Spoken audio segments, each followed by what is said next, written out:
Hi there, Mama deer. I know, you're catching on to my system here. This deer is showing up every day I do this now. And I don't know, do deer like cookies? It seems like they like cookies. Because only once in a while do I do peanuts, and I know they'll eat peanuts. But you know what, little deer? That's okay. You can have it. I love you too.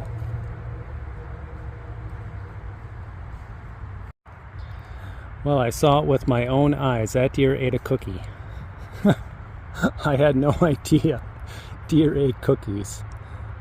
But it's leaving all the dog food alone, thank goodness. You gotta leave some for the raccoons. That's what this is all about. The neighbors aren't complaining about you yet. Give it time though. You chew on their hostas, it's gonna be all out war, I know it. No animals allowed. Just birds and butterflies. That's all we can handle. I know. I feel the same way. It's not fair. We pushed you into this little park and we said, just deal with it.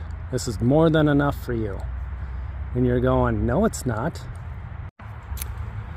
So I don't know what to tell you, dear. I got bad news today. My yard certification for wildlife doesn't mean much of anything. State law and city law prevails, which is not in my favor. Sucks to be you, sucks to be the raccoons. Hey guys, there's Hazel over there. There's Gertie Monster, there's Chaz. Someone else is underneath the log pile sneaking out there. Okay, update. As I alluded to in the woods, things are not going my way. So I've been in contact with some team members that coordinated this program with my city to have your yard certified by the National Wildlife Federation so that the city is recognized as a wildlife-friendly community. And emails were going back and forth, and they just were not giving me specific answers. So I read straight from the brochure that was given to me to meet the qualifications, and on it said squirrel feeder. You should have a squirrel feeder. And I'm thinking, ding, ding, ding, ding. They're supporting putting out supplemental food for animals, and they give an example of a squirrel and a squirrel feeder. But I have neighbors mailing me city laws that say if you feed a squirrel, you're in violation of the law and you will receive a fine. So I pinned down these team members who were in coordination with the Parks Department and the mayor of the city, and they got back to me with state statutes and city law statutes that say that takes precedent over my wildlife certificate, that it would be illegal to feed an animal and I would be fined. And they said, but you can feed little birdies with small bird feeders. And it was devastating how this thing was written to me by someone who's in coordination with the National Wildlife Federation, really going out of their way to discourage feeding any animals. And this is in an area where pretty much the majority of their habitat is absolutely gone, so we could all have our houses. And I'm thinking, well, this is ridiculous. And they stated, well, plant a bunch of black walnut trees in your yard, and then squirrels have something to eat. Like you can just do that overnight. So I get it. They're pushing for natural ways to feed animals, natural trees and plants to do that. But supplemental food like this, I'm a criminal right now. I'm so sorry if you hear this anger in my voice. I'm so frustrated by all of this because I find myself in a community that does not share my worldview at all, and I'm surrounded by neighbors that do not share my worldview at all either. So we don't see eye to eye. Your outpouring of support in your comments has meant a lot to me. A lot of you are just pushing me to fight. I don't know how to fight laws of my state. This was brought to my attention. From what I had researched my state of Wisconsin, it said it was legal and they had all these rules.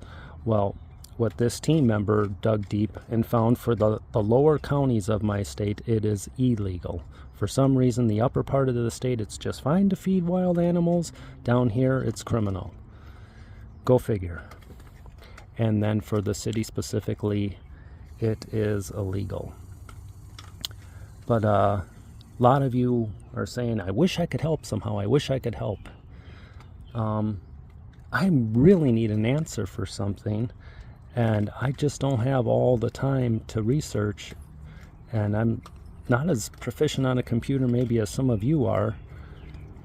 I really want to know if there's a case record, an example of, let's say there's someone like me that entices animals to come in, and then let's say Gertie Monster goes to my neighbor and does damage to the property. And let's say worst case scenario, little Napoleon nips someone. Can I be sued? Is that an animal act of God, or is it on me for breaking the laws of my area and then the animal's causing damage on someone? Can it come back to get me legally? So if any of you know a lawyer or are a lawyer or have a way to get a clear answer of a clear case record, that would sure help me. That is asking a lot. That's a very complicated situation, and it might vary from county to county, city to city. I don't know.